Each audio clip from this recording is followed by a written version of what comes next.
Hello and welcome everyone to Rank Mantra. आज के इस सेशन में हम लोग क्लास 10th इकोनॉमिक्स का फर्स्ट चैप्टर को डिस्कस करेंगे जो कि डेवलपमेंट है। इस चैप्टर में हम बेसिकली समझेंगे डेवलपमेंट होता क्या है, इसके मेजर करने के क्या क्या क्राइटेरिया होते हैं, ये सब हम देखेंगे। तो चलिए सेशन को स्टार्ट करते हैं, लेकिन उससे पहले हम एक एग्जाम्पल से इसको शुरुआत करते हैं। एग्जाम्पल इसमें यह है कि कार्बन डाइऑक्साइड का इमिशन कोई कंट्री कितना करता है, यानी कि CO2 का इमिशन जो होता है वो कितना करता है। तो इस डायग्राम में बेसिकली यही समझाया गया। ये हर साल निकलता है कि कोई कंट्री कितना कार्बन डाइऑक्साइड का इमिशन करता है। तो अगर हम चाइना की बात करेंगे तो चाइना 28% कार्बन डाइऑक्साइड का क्या करता है सर, इमिशन करता है। वही अगर हम इंडिया की बात करें तो 7%, अमेरिका की बात करें तो 14%। तो कार्बन डाइऑक्साइड आप जानते हैं, कार्बन डाइऑक्साइड जो होता है हमारे इन्वायरमेंट के लिए क्या है, हार्मफुल है। तो अब अगर हम डेवलपमेंट की बात करते हैं जब भी, ठीक है ना, तो ये सबसे पहले जान लीजिए कार्बन डाइऑक्साइड का एमिशन कब होता है, जब हम एनर्जी सेक्टर में कोई काम करते हैं, या फिर जैसे हम कोयल की माइनिंग करके क्या करते हैं, इलेक्ट्रिसिटी का प्रोडक्शन करते हैं। ये सब जो काम होता है इलेक्ट्रिसिटी प्रोडक्शन के लिए, ये सब काम में बेसिकली क्या होता है, कार्बन डाइऑक्साइड इमिट होता है मैक्सिमम, ठीक है। तो हम कार्बन डाइऑक्साइड क्यों इमिट कर रहे हैं, क्योंकि हमको इलेक्ट्रिसिटी का प्रोडक्शन चाहिए, और ये भी एक तरह का हमारा डेवलपमेंट ही है, ठीक है ना। इलेक्ट्रिसिटी प्रोडक्शन होगा, उससे बहुत सारी चीज़ें क्या है हमारा रिलेटेड है। लेकिन इसके साथ एक बहुत ही बुरा चीज़ होता है क्या, कि हमारा जो इन्वायरमेंट है वो काफ़ी क्या हो रहा है, पोल्यूट हो रहा है, ठीक है। तो अब हमको इस एग्जांपल से मैं यही समझाना चाहता हूँ आप लोगों को कि अब हमको देखना है कि ये बेसिकली हमको डेवलपमेंट चाहिए कैसा। क्या केवल वैसा डेवलपमेंट चाहिए जिसमें हम एनर्जी का प्रोडक्शन करें, या फिर हमको वैसा भी डेवलपमेंट चाहिए जिसमें हम अपने इन्वायरमेंट को ही बचा कर रखें। तो हम यही समझेंगे कि डेवलपमेंट आखिर में हम कैसा चाहते हैं, ठीक है, और डेवलपमेंट का हकीकत में मतलब क्या होता है। तो चलिए सबसे पहले इस चैप्टर में हम डिस्कस क्या क्या करेंगे वो आपको बता दें। तो सबसे पहले हम डेवलपमेंट को देखेंगे, ठीक है, फिर हम कुछ कॉमन इंडिकेटर्स देखेंगे डेवलपमेंट का, और लास्ट में हम देखेंगे मेथड्स ऑफ मेजरिंग डेवलपमेंट, और फाइनली हम देखेंगे कि हमको कैसा डेवलपमेंट चाहिए, ठीक है ना। तो चलिए सबसे पहले डेवलपमेंट के बेसिक डिफिनेशन से बात करें तो जनरली आप ये याद रखिएगा कि जो आपका NCERT बुक है जब आप पढ़िएगा तो उसमें कहीं भी डेवलपमेंट को डिफाइन नहीं किया गया है, क्योंकि NCERT सिंपली ये बोल दिया है कि डेवलपमेंट जो है वो हर पर्सन के लिए क्या करता है, पर्सन टू पर्सन क्या करता है सर, वेरी करता है।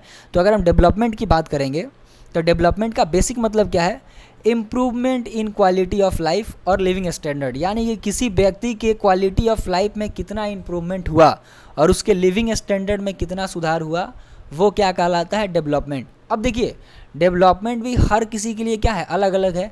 किसी के लिए मान लीजिए फरारी कार खरीदना ही डेवलपमेंट है, किसी के लिए बंगलो बनाना ही डेवलपमेंट है, ठीक है, किसी के लिए एजुकेशन लेना ही डेवलपमेंट है, तो किसी के लिए कुछ और, ठीक है ना। यानी कि हर व्यक्ति के लिए अपना अलग अलग डेवलपमेंट है। लेकिन अगर हम जनरल बात करें तो हमारा मतलब सिर्फ यही है कि डेवलपमेंट कैसा भी होना चाहिए, उसमें हमको क्या है, क्वालिटी ऑफ लाइफ का इम्प्रूवमेंट होना चाहिए, और हमारे लिविंग स्टैंडर्ड का क्या होना चाहिए सर, इम्प्रूवमेंट होना चाहिए। जैसे किसी पर्सन के लिए लिटरेसी ज़्यादा इंपॉर्टेंट है, किसी पर्सन के लिए लाइफ एक्सपेक्टेंसी ज़्यादा इंपॉर्टेंट है, किसी के लिए हेल्थ केयर ज़्यादा इंपॉर्टेंट है, यानी कि किसी के लिए, हर व्यक्ति के लिए अपना अलग अलग क्या है, डेवलपमेंट है। इसको जरा अगर हम डिटेल में और चर्चा करें तो ये पॉइंट आप ध्यान दीजिएगा, डिफरेंट पीपल है डिफरेंट डेवलपमेंट गोल। हर व्यक्ति का अपना अलग अलग गोल है। जैसे अभी मैंने बताया कि मेरा डेवलपमेंट गोल कुछ और होगा, आपका डेवलपमेंट गोल कुछ और होगा, किसी और पर्सन का डेवलपमेंट गोल क्या होगा, कुछ और होगा। जैसे यहाँ पर मान लीजिए एक बॉय है, ठीक है ना, और एक गर्ल है। अब गर्ल्स के लिए डेवलपमेंट कुछ और है, बॉय के लिए डेवलपमेंट क्या है, कुछ और है, ठीक है।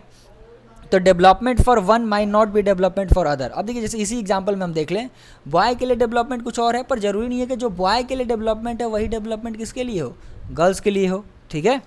तो हर पर्सन का अपना अपना डेवलपमेंट हो सकता है। एक इंसान के डेवलपमेंट दूसरे इंसान के लिए जरूरी नहीं हो इक्वल हो, सेम हो। Development goals are varying from people to people. Person to person development goal क्या करता है, वेरी करता है। Country to country development goal क्या करेगा, वेरी करेगा। उसमें हम और डिटेल में चर्चा करेंगे आगे। तो डेवलपमेंट जो है बेसिकली एक सिंगल गोल नहीं है, डेवलपमेंट जो है मिक्स गोल है। हर पर्सन के लिए अपना अलग अलग डेवलपमेंट है। किसी के लिए फ्रीडम ही उसका डेवलपमेंट है, किसी के लिए इक्वल ट्रीटमेंट, जैसे होता है ना, कास्टिज्म सिस्टम हमारे कंट्री में है, ठीक है ना, और जैसे पुअर और रिच पीपल में जो डिस्क्रिमिनेशन होता है वो हमारे कंट्री में है। तो हमको क्या लगता है कि इक्वली ट्रीट होना चाहिए हर पर्सन। तो किसी के लिए डेवलपमेंट इक्वली ट्रीटमेंट है, किसी के लिए फ्रीडम है। जैसे हमारे घरों में बहुत सारे लोगों में, हमारे घर में बहुत सारे अभी भी होता है कंट्री में, बहुत सारे जगह पे, बहुत सारे गाँव में ऐसा होता है, विलेज में, कि बॉयज़ और गर्ल्स में डिस्क्रिमिनेशन किया जाता है, उनको कम आज़ादी दी जाती है, लड़कियों को लड़कों को ज़्यादा आज़ादी होता है। तो हर किसी के लिए डेवलपमेंट क्या, अब लड़कियाँ क्या चाहेंगी कि हमको भी फ्रीडम मिले, यानी कि उनकी डेवलपमेंट क्या होगी, फ्रीडम ही उनकी क्या होगी, डेवलपमेंट होगी। किसी के लिए सिक्योरिटी उनका डेवलपमेंट है, तो किसी के लिए इन्वायरमेंट उनका डेवलपमेंट है, जैसे मैंने अभी CO2 का बात किया और डायग्राम में, ठीक है। नेक्स्ट आते हैं हम अब इनकम सेट अदर गोल। अब इनकम और अदर गोल्स को हम डेवलपमेंट में कैसे इस कंसेप्ट को समराइज करेंगे, तो people refers to earn more income. लोग जो हैं, बहुत सारे मतलब लोग जो हैं वो रेफ़र करते हैं इनकम कमाना, पैसा कमाना, ताकि वो क्या कर सकें, अपने डेली रिक्वायरमेंट्स को, लाइफ के डेली रिक्वायरमेंट्स को क्या कर सकें, फुलफिल कर सकें। Company provides material things like money, but people also want non material things like freedom, security, respect of others. यानी कि देखो अब क्या है कि हर पर्सन क्या चाहता है, अगर मान लीजिए कोई कंपनी है, ठीक है ना, अब किसी कंपनी में क्या होता है कि इंसान को मनी तो मिलता है, ठीक है ना, पर उसको उस तरह से रिस्पेक्ट नहीं मिलता है, उसको उस तरह फ्रीडम नहीं मिलता है, ठीक है, जो कि बहुत सारे लोग चाहते हैं कि उनको काम के साथ साथ उनको फ्रीडम मिले, पैसा के साथ साथ, ठीक है ना। और किसी कंपनी में क्या होता है, मान लो कि उनके कंपनी में मनी तो मिलता है, पर money as a comparison to this थोड़ा कम है, लेकिन उनको रिस्पेक्ट काफ़ी ज़्यादा है, उनको फ्रीडम क्या है, काफ़ी ज़्यादा है, वो अपने खुल कर अपने काम को क्या कर सकते हैं। तो अब इस पर क्या होगा, ये भी एक तरह का डेवलपमेंट गोल ही है कि आपको कौन सा पसंद है, ठीक है ना। आपको ज़्यादा पैसा वाला पसंद है जिसमें रिस्पेक्ट नहीं है, फ्रीडम नहीं है, या फिर आपको वैसा डेवलपमेंट चाहिए जिसमें पैसा थोड़ा भले ही कम हो लेकिन रिस्पेक्ट हो, फ्रीडम हो, या जॉब की सिक्योरिटी हो। जैसे इसमें है कि some company provides less salary but regular employment enhances the sense of security. यानी कि कुछ कंपनी जो होती हैं वो क्या करती हैं, भले पैसा थोड़ा कम दें लेकिन जॉब सिक्योरिटी क्या देती हैं, काफ़ी अच्छा देती हैं। लेकिन यही अगर हम बात करें, कुछ कंपनी जो है हाई सैलरी देती हैं पर उनके जॉब सिक्योरिटी जो है वो काफ़ी कम होता है। तो वो अब लोगों पे डिपेंड करता है कि आप पैसा ज़्यादा कमाना चाहते हैं या फिर क्या चाहते हैं, रिस्पेक्ट चाहते हैं या फ्रीडम चाहते हैं, या फिर अगर कंपनी को ऐसा कर दिया जाए जो दोनों को बैलेंस करके चले, तो फिर लोगों का क्या होगा, एक डेवलपमेंट जो होगा वो सही मायने में होगा, यानी सही तरीके में होगा, ठीक है। नेक्स्ट हम आते हैं नेशनल डेवलपमेंट। ये तो हम देखे पीछे कि पर्सन टू पर्सन डेवलपमेंट कैसे वैरी करता है, अब हम देखते हैं नेशनल डेवलपमेंट क्या है। तो देखिए बेसिकली नेशनल डेवलपमेंट को हम डिफाइन करें तो नेशनल डेवलपमेंट क्या है, refers to the ability of nation to improve the standard of living of citizen. यानी कि ये नेशन की वो एबिलिटी होती है, ठीक है ना, जो अपने सिटीजन को कितना अच्छा स्टैंडर्ड ऑफ लिविंग देता है, ठीक है ना। स्टैंडर्ड ऑफ लिविंग उसका कैसा है किसी कंट्री का, उसके एबिलिटी को बताता है सिटीजन के, वही हमारा क्या है एक्चुअल में नेशनल डेवलपमेंट है। यानी कि कोई कंट्री कितना डेवलप्ड कर रहा है वो स्टैंडर्ड ऑफ लिविंग पर सिटीजन का हमको पता चलता है, उस हिसाब से हम क्या करते हैं, पता करते हैं कि वो कंट्री कितना डेवलप्ड है, ठीक है, या फिर डेवलपमेंट कर रहा है। नेक्स्ट आते हैं हम नेक्स्ट पॉइंट पे, standard of living of a citizen depends upon the पर कैपिटा इनकम। अब देखिए स्टैंडर्ड ऑफ लिविंग जो है किसी सिटीजन का कैसे हम मेजर करेंगे, और जब ये हम मेजर कर लेंगे तो हमको पता चल जाएगा कि कंट्री का जो नेशनल डेवलपमेंट है वो किस तरीके का है, ठीक है ना, यानी डेवलपमेंट कैसे हो रहा है कंट्री का।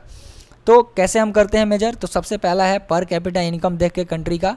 पर कैपिटा इनकम का मतलब होता है प्रति व्यक्ति, यानी कि एक पर्सन कितना कमाता है, ठीक है, वो हम मेजर करते हैं।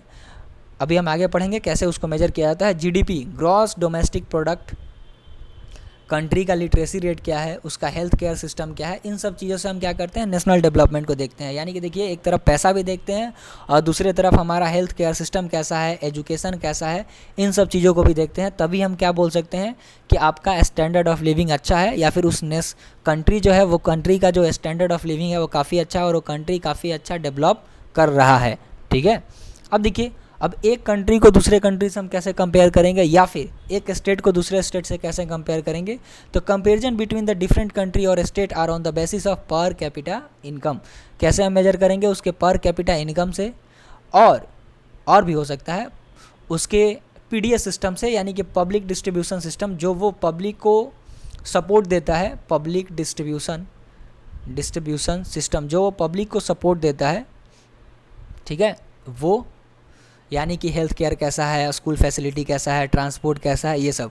तो नेक्स्ट पॉइंट है हमारा comparison can not be done. Comparison हम कैसे नहीं कर सकते हैं, नेशनल इनकम से। केवल नेशनल इनकम से कंट्री कितना कमाता है उससे हम नहीं कंपेयर कर सकते हैं, because country has different population rate. Her country का क्या होता है, अपना अलग अलग पॉपुलेशन है तो उस हिसाब से उसका नेशनल इनकम भी क्या है, अलग अलग। तो उस हिसाब से हम मेजर नहीं करते हैं, हम सिंपल क्या मेजर करते हैं, कंट्री के पर कैपिटा इनकम को मेजर करते हैं, ठीक है ना, जो शो करता है क्या, standard of living of a citizen of that particular country, उस पर्टिकुलर कंट्री के सिटीजन का स्टैंडर्ड ऑफ लिविंग शो करता है।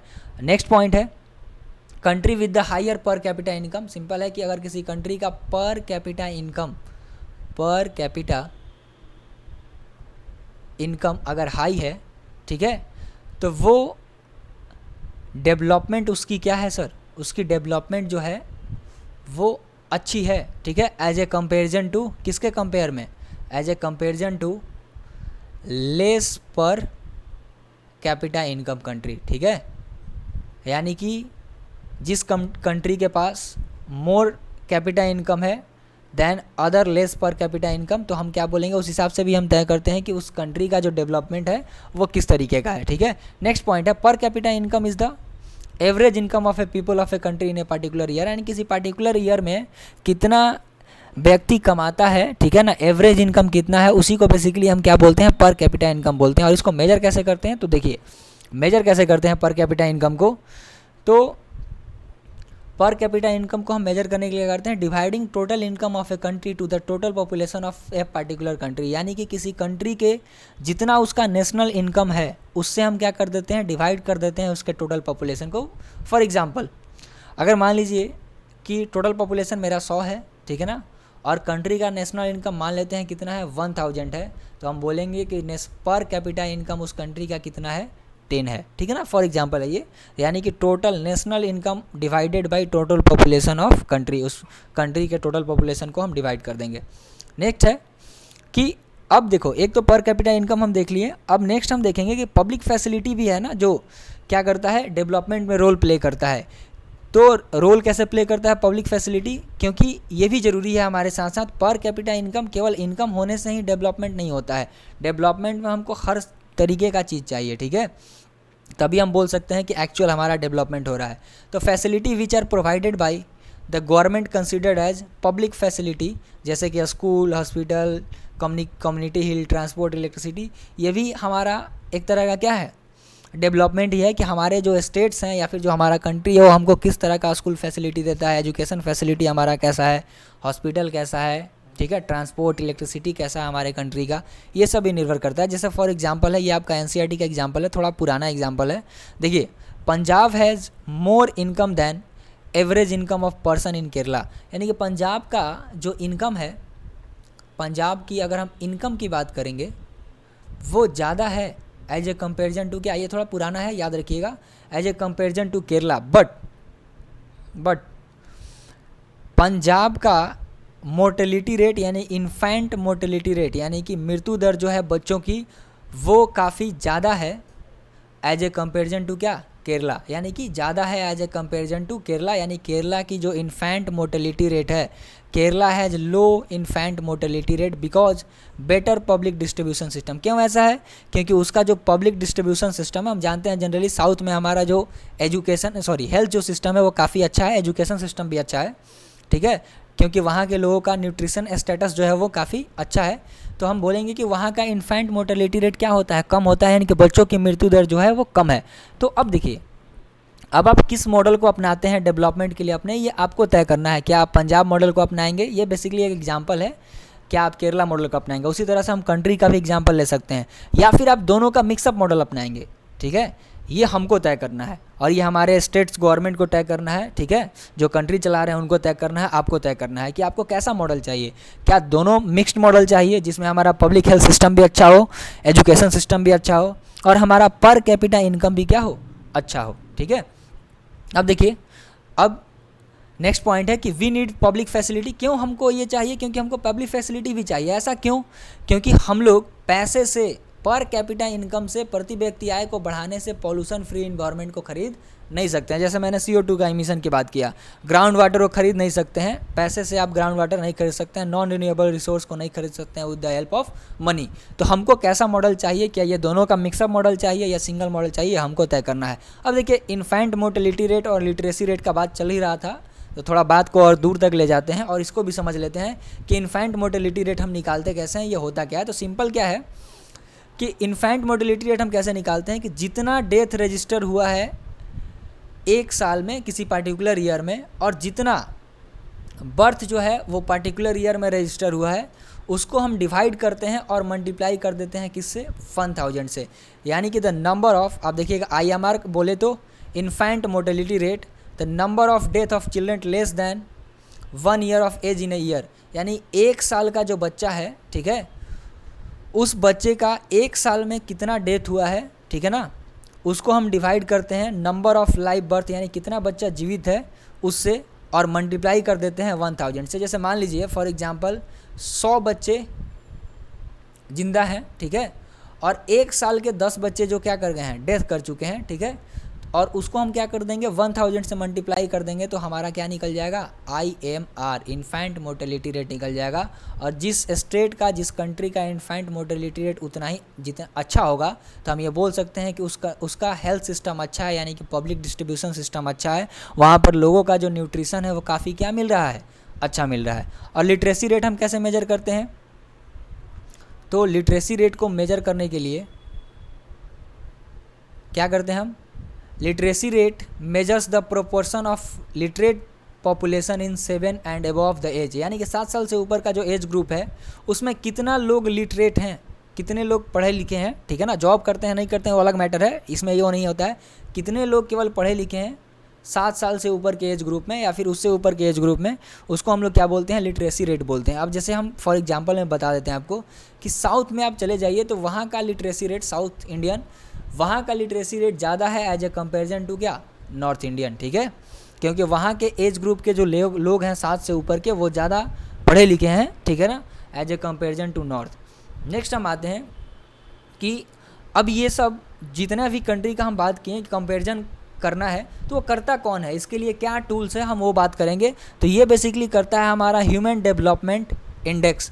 ये मेजर कौन करता है, human development index HDI। It is a tool, ये बेसिकली टूल है किसके लिए, सोशल एंड इकोनॉमिक डायमेंशन को मेजर करता है, यानी कि लोगों का सोशली कितना वेलफेयर हुआ है, ठीक है ना, उनका पब्लिक डिस्ट्रीब्यूशन सिस्टम कैसा है, हेल्थ सिस्टम कैसा है, एजुकेशन सिस्टम कैसा है, ये सब, और इकोनॉमिकली यानी पर कैपिटा इनकम कैसा है, इनको मिला के हर साल एक इंडेक्स निकलता है जिस पर बताया जाता है किस कंट्री का कितना रैंक है, ठीक है ना। तो ये है डेवलपमेंट का मॉडल हमारा, ठीक है, ये दोनों साथ में मिक्सअप करके ह्यूमन डेवलपमेंट इंडेक्स निकालते हैं।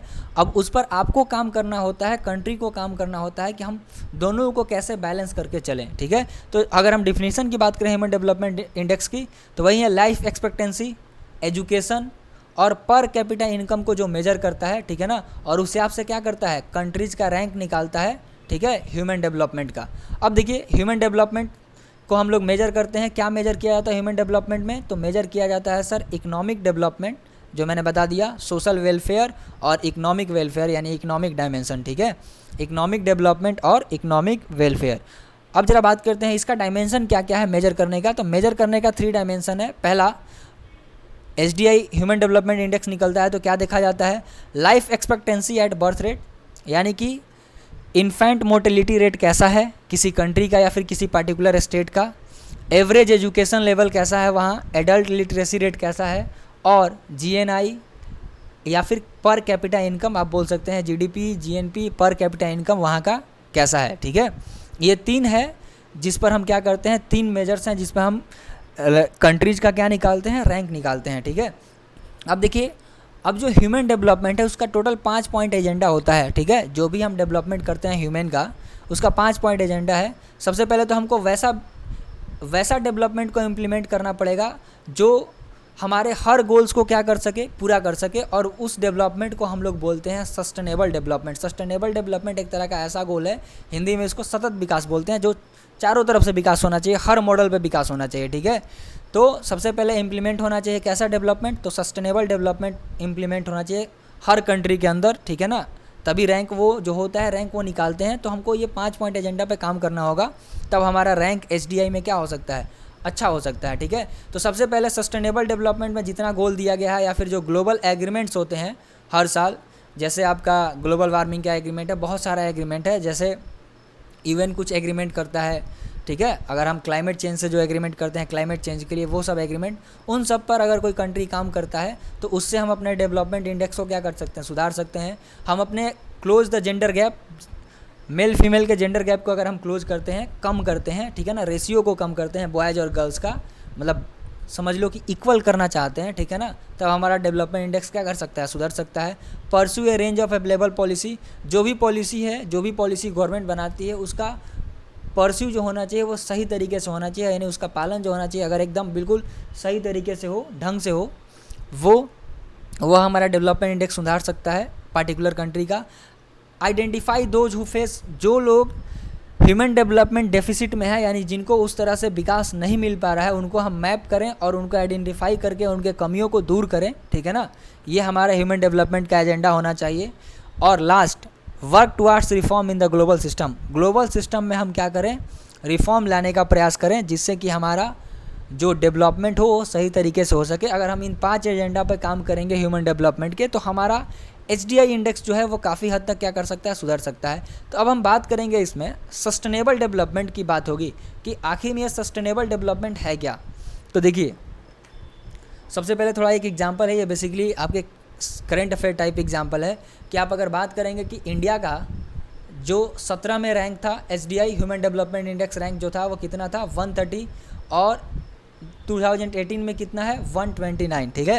यहीं अगर श्रीलंका की बात करें जो कि हमसे काफ़ी अच्छा है, उसका रैंक था 76 और यहाँ पे उनका काफ़ी सुधार हुआ है, 71 आप यहाँ देख सकते हैं। Among the India's never, Sri Lanka moved up the 5 rank of HDI ladders while Maldives fail up the 3 rank, यानी मालदीव जो है वो 3 रैंक पीछे चला गया है और श्रीलंका जो है काफ़ी अच्छा काम किया है ह्यूमन डेवलपमेंट इंडेक्स में, ठीक है। पाकिस्तान तो स्लिप कर गया है, बांग्लादेश भी क्या कर गया, 2018 के डाटा से स्लिप किया है, और हम सिर्फ 1 रैंक आगे बढ़े हैं ह्यूमन डेवलपमेंट इंडेक्स में, यानी कि जो मेरा 5 पॉइंट एजेंडा है उस पर हम सही तरीके से काम उतना अच्छा से 1 साल में काम नहीं कर पाए हैं, ठीक है ना। ये बेसिकली ये डायग्राम यही दर्शाता है। अब देखिए, अब आते हैं हम जो डेवलपमेंट की बात कर रहे हैं, सस्टेनेबल डेवलपमेंट क्या बोला है, यानी कि सस्टेनेबल डेवलपमेंट होता क्या है। तो देखिए, सस्टेनेबल डेवलपमेंट का मतलब क्या है कि सस्टेनेबल डेवलपमेंट वो डेवलपमेंट है जिसमें हम अपने प्रेजेंट के एबिलिटी के हिसाब से अपना डेवलपमेंट कर सकें और साथ साथ अपने हम फ्यूचर जनरेशन के लिए, यानी कि फ्यूचर में जो हमारी ज़रूरतें हैं हम उसको पूरा करने के लिए भी क्या कर सकें, सही तरीके से काम कर सकें, यानी फ्यूचर जनरेशन में सही तरीके से काम कर सकें, और अभी के जो यूज़ है हमारा उसको भी अगर हम सही तरीक़ा से कर सकें, यानी इसको हम बैलेंस कर सकें। यानी जनरली बोलें तो अगर हम इकोनॉमिकली, ठीक है, सोशली और इन्वायरमेंटली इन तीनों को अगर हम बैलेंस कर लेते हैं, ठीक है ना, तो that development is called sustainable development, यानी सतत विकास, ठीक है ना। चारों तरफ से विकास होगा हमारे, और वो विकास जो होगा वो काफ़ी लॉन्ग टर्म में हमारे लिए बहुत अच्छा होगा, हम ऐसा मानते हैं और हमको ऐसा करना चाहिए, ठीक है ना, हमारे डेवलपमेंट के लिए। क्योंकि अगर केवल हम इकोनॉमिकली डेवलप कर जाएंगे तो हम इन्वायरमेंट को पॉल्यूट करेंगे, और जो रिच पीपल हैं वो ज़्यादा रिच होते चले जाएंगे और पुअर ज़्यादा पुअर, तो हम सोशली भी नहीं डेवलप कर पाएंगे। इन्वायरमेंट को अगर हम ज़्यादा तवज्जो देंगे तो फिर हम इकोनॉमिकली नहीं डेवलप कर पाएंगे, ठीक है। तो ये सब को हमको क्या करना पड़ेगा, बैलेंस करना पड़ेगा, और इसी कंसेप्ट को हम लोग क्या बोलते हैं, सस्टेनेबल डेवलपमेंट। अब देखिए, सस्टेनेबल डेवलपमेंट का ये 3 एस्पेयर्स आप लोग को पता होना चाहिए। सबसे पहले इन्वायरमेंट, तो नेचुरल रिसोर्स का यूज हमको सही से होना चाहिए, ठीक है ना। पॉल्यूशन का प्रिवेंशन होना चाहिए, सस्टेनेबिलिटी अगर हमको चाहिए तो। सोशल, हमको इस पर ही काम करना होगा, तभी जाके हम डेवलप कर पाएंगे, यानी असल मायने में हमारा डेवलपमेंट हो पाएगा किसी कंट्री का या फिर पूरे वर्ल्ड का। सोशली तो स्टैंडर्ड ऑफ लिविंग हमारा सुधरना चाहिए, एजुकेशन ठीक होना चाहिए, कम्युनिटी अच्छा हो, ठीक है ना, इक्वल अपॉर्चुनिटी हो, इकोनॉमिकली अगर बात करें तो प्रॉफिट हो, कॉस्ट सेविंग हो, इकोनॉमी का ग्रोथ हो, और रिसर्च एंड डेवलपमेंट भी हो साथ साथ। ये मोस्ट एंड इम्पॉर्टेंट है, R&D, रिसर्च एंड डेवलपमेंट, ठीक है। अब देखिए, अब जो है इन सब को करने के लिए UN ने, यूनाइटेड जो नेशंस है, ठीक है ना, जो हमारा एक इंस्टीट्यूशन है पूरे वर्ल्ड का, उन्होंने टोटल 17 पॉइंट एजेंडा दिया हुआ है कि अगर आप इस पे काम करते हैं तो हमारा सस्टेनेबल डेवलपमेंट होगा, यानी कि सतत विकास होगा। सबसे पहले हमको काम क्या करना पड़ेगा कि अपने कंट्री में नो पॉवर्टी, कोई पॉवर्टी नहीं होना चाहिए, ठीक है ना। 0 हंगर होना चाहिए, कोई लोग भूख से नहीं मरे। तीसरा पॉइंट है good health and wellbeing, health system आपका अच्छा होना चाहिए, क्वालिटी एजुकेशन होना चाहिए, जेंडर इक्वालिटी होना चाहिए, ठीक है ना, यानी गर्ल्स बॉयज़ या फिर जो भी जेंडर्स इक्वालिटी है उनको हम इक्वल तवज्जो दें, ठीक है। नेक्स्ट है क्लीन वाटर एंड सैनिटेशन, पानी स्वच्छ होना चाहिए क्योंकि आप इसको पैसा से नहीं खरीद सकते हैं, ठीक है, तो इन्वायरमेंट भी हमको उतना ही देखना है। एफोर्डेबल एंड क्लीन एनर्जी होना चाहिए, यानी कि वैसा एनर्जी जो सबके लिए अफोर्डेबल हो और क्लीन हो, ठीक है ना। जैसे हम बात करते हैं सोलर एनर्जी का, ठीक है, अभी उस पर बहुत सारा कंट्री काम भी कर रहा है। डिसेंट वर्क और इकोनॉमिक ग्रोथ, वर्क अच्छा हो और इकोनॉमिक ग्रोथ भी क्या हो, उतना ही अच्छा हो। Industry and innovation and infrastructure, industry अच्छा हो, इनोवेशन हो, रिसर्च एंड डेवलपमेंट हो, हमारा इंफ्रास्ट्रक्चर भी क्या हो, अच्छा हो, ठीक है। अब वैसा इंफ्रास्ट्रक्चर भी नहीं चाहिए जो पूरे इन्वायरमेंट को ही क्या कर दे, ख़त्म कर दे, ठीक है। तो हमको सब में बैलेंस करके चलना है, बेसिकली बैलेंस ही हमारा डेवलपमेंट का मेन मोटो होना चाहिए, तभी हम अच्छा डेवलपमेंट कर पाएंगे। रिड्यूस्ड इनइक्वालिटी, कम्युनिटी में हम इनइक्वालिटीज़ को क्या कर पाएँ, रिड्यूस कर पाएँ, ठीक है ना। Sustainable cities and communities, communities और सिटीज़ क्या हो, सस्टेनेबल हो, ठीक है, यानी सतत हो, यानी कि चारों तरफ से वो डेवलप्ड हो, इकोनॉमिकली, सोशली और क्या, इन्वायरमेंटली, ठीक है। नेक्स्ट एजेंडा है हमारा, ठीक है ना, जिस पर हमको काम करना है पूरे नेशन को, पूरे वर्ल्ड को, वह है रिस्पॉन्सिबल कंजप्शन एंड प्रोडक्शन, यानी कि जो भी हम कंजप्शन कर रहे हैं या फिर जो भी हम प्रोडक्शन कर रहे हैं वो रिस्पॉन्सिबल होना चाहिए। ये नहीं कि हम बहुत ज़्यादा कंजप्शन करने लगे अपने नेचुरल रिसोर्स का या फिर कोई भी रिसोर्स का, ठीक है, और हम बहुत ज़्यादा या तो बहुत ज़्यादा हम उसका प्रोडक्शन करने लगे, प्रोडक्शन करके हम क्या करें, डिमांड एंड सप्लाई को, याद रखिए इकोनॉमी का सिंपल कंसेप्ट है, आप डिमांड एंड सप्लाई को हमेशा क्या करिए, बैलेंस बना के चलिए, ठीक है। डिमांड एंड सप्लाई को हम क्या कर पाएँ, बैलेंस बना के चल पाएँ, तभी हम क्या कर पाएंगे, अच्छा से डेवलप कर पाएंगे, ठीक है। हमेशा डिमांड सप्लाई सही होना चाहिए, अगर ज़्यादा डिमांड बढ़ गया तो भी गड़बड़ है, ज़्यादा सप्लाई हो गया तो भी गड़बड़ है, तो रिस्पॉन्सिबल कंजप्शन एंड प्रोडक्शन। और थर्ड, क्लाइमेट एक्शन पे, जो भी क्लाइमेट में चेंज हो रहा है उसको हम सही से काम करें, ठीक है ना, जैसे ग्लोबल वार्मिंग हो रहा है, ओजोन लेयर का डिप्लेशन हो रहा है, उसको हम कम करने का कोशिश करें। लाइफ बिलो द वाटर, ठीक है ना, लाइफ बिलो द वाटर, और जो यानी कि एक्वाटिक एनिमल्स या फिर एक्वाटिक प्लांट्स हैं वो भी हमारे डेवलपमेंट में काफ़ी हेल्पफुल हैं, यानी कि वो हमारे इकोसिस्टम को काफ़ी बैलेंस करते हैं, तो हमको उनका भी क्या रखना है, ख्याल रखना है, तभी जाके हम क्या कर पाएंगे, अपना सही तरीक़ा से डेवलपमेंट कर पाएंगे, यानी ह्यूमन का सही तरीक़ा से क्या हो पाएगा, डेवलपमेंट हो पाएगा, ठीक है, और कंट्री डेवलप्ड कर पाएंगे। तो लाइफ ऑन लैंड, लैंड पे जो लाइफ है वो अच्छा होना चाहिए, जैसे आप मान लो कि प्लांट ही आप काट दो तो क्या लाइफ अच्छा होगा लैंड पे, ठीक है। तो ये सब हमको ध्यान देना है। Peace and justice of strong institution, जो इंस्टीट्यूशन है उनका जो जस्टिस होना चाहिए या फिर जो शांति होना चाहिए वो हमें बहाल होना चाहिए, यानी कि जो भी इंस्टीट्यूशन है वो सही तरीक़ा से काम करें, जो इंस्टीट्यूशन है वो क्या बोलते हैं, अपने सच्चाई के साथ वो काम करे, ठीक है ना, तो ऐसा होना चाहिए। याद रखिएगा, आपको मैं एक कंसेप्ट देता हूँ, सिंपल है कि इंस्टीट्यूशन और इन्फॉर्मेशन, ठीक है, इंस्टीट्यूशन और इन्फॉर्मेशन आपके पास सही नहीं है तो फिर बहुत ही ज़्यादा प्रॉब्लम हो सकता है। तो हमेशा आपको डेवलप करने के लिए आपका इन्फॉर्मेशन सही होना चाहिए, ठीक है, और इंस्टीट्यूशन सही होना चाहिए, इंस्टीट्यूशन जो होना चाहिए वो अच्छे तरीके से काम करना चाहिए। अगर इंस्टीट्यूशन गड़बड़ हुआ तो सारा काम क्या हो जाएगा, गड़बड़ हो जाएगा, ठीक है, यानी कि आप जो है वो डेवलपमेंट आपका क्या होगा, डिसबैलेंस हो जाएगा, ठीक है, अनबैलेंस हो जाएगा। और लास्ट पॉइंट एजेंडा है हमारा इवन डेवलपमेंट का, वो है पार्टनरशिप फॉर द गोल्स। जो भी आप गोल सेट कर रहे हैं उसके लिए पार्टनरशिप होना चाहिए। जैसे मान लीजिए कि आप सिर्फ अपना ही कंट्री का विकास नहीं देखिए, आप जो भी अच्छा विकास कर रहे हैं आप दूसरे कंट्री को अपने साथ जोड़िए और उनको भी कोशिश कीजिए कि उनका भी क्या कर सके, आप डेवलपमेंट करा सके साथ साथ, ठीक है। तो ये आपका चैप्टर था और चैप्टर बस आपका यहीं पे ख़त्म होता है। That's all from my side.